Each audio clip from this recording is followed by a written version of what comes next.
So one of the big challenges in doing word problems with inequalities is the first translation. So I have just some common words that we'll see in our story problems dealing with inequalities, and we'll practice translating them. So I've just used 5 as my go-to number for each of them. So the first one, x is at most 5. So that means 5 is the biggest. X is at most 5. Most of the x's I'm talking about are going to be less than 5. It says at most 5 means 5 could be included. Right, so all of that gets me to the expression x is less than or equal to 5, right? At most 5. So it has to be less than 5 or equal to 5. Okay, x is at least 5. So now that means I'm talking about 5 or 6 or 5.1, anything 5 or bigger. So at least 5 includes 5, and then I want the ones that are bigger than that. So x is greater than or equal to 5.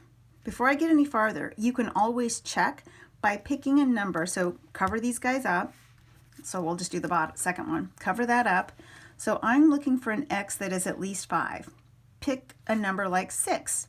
Is 6 at least 5? It is, right? So 6 would work here for the x.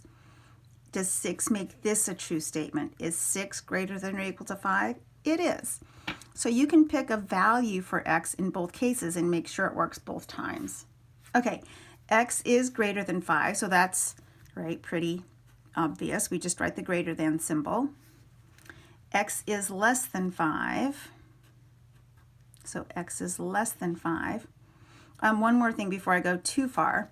When I read this across, so x is less than, because sometimes, right, I used to have trouble knowing which way to read it, a less than or a greater than. So I actually read these left to right or right to left, and I just know if I get to the pointy part first, I say less than. If I get to the open part first, I say greater than. So let's take that one I just wrote. Reading it left to right, I would say x is less than 5. But I could also say the equivalent, 5 is greater than x. So reading it right to left, 5 is greater than x. These two mean exactly the same thing, talking about the same set of numbers. Okay, one more tricky thing. So based on that one we just did, x is less than 5. One of the other translations you've had so far is x less than 5. Notice the only word it's missing is that is. It's an important word to be missing. So is like an equal sign, right, which is like our inequality, kind of plays the same role as an equal sign. So x less than 5, this one translates to 5 minus x. So 5 and then x less than that. So be careful, right? Look for that word is if we're talking about the inequality. Okay, two more. X is between 2 and 5. So now I have two numbers here and I want x in the middle. So I actually put x in the middle. 5 is bigger, so it's going to go on the right, 2 on the left. And then these always, your inequality symbols always have to point the same direction. Right, no direction. Finish the word. So you don't want,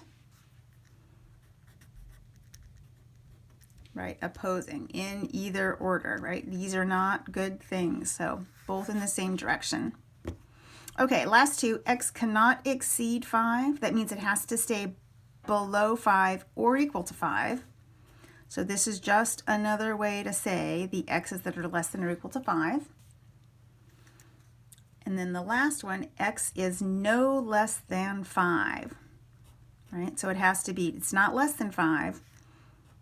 It has to be 5 or bigger. So again, I'm using that or equal to symbol on the bottom. So just so that we're sure about this, so if you do the greater than symbol with the bar under it, this is greater than or equal to.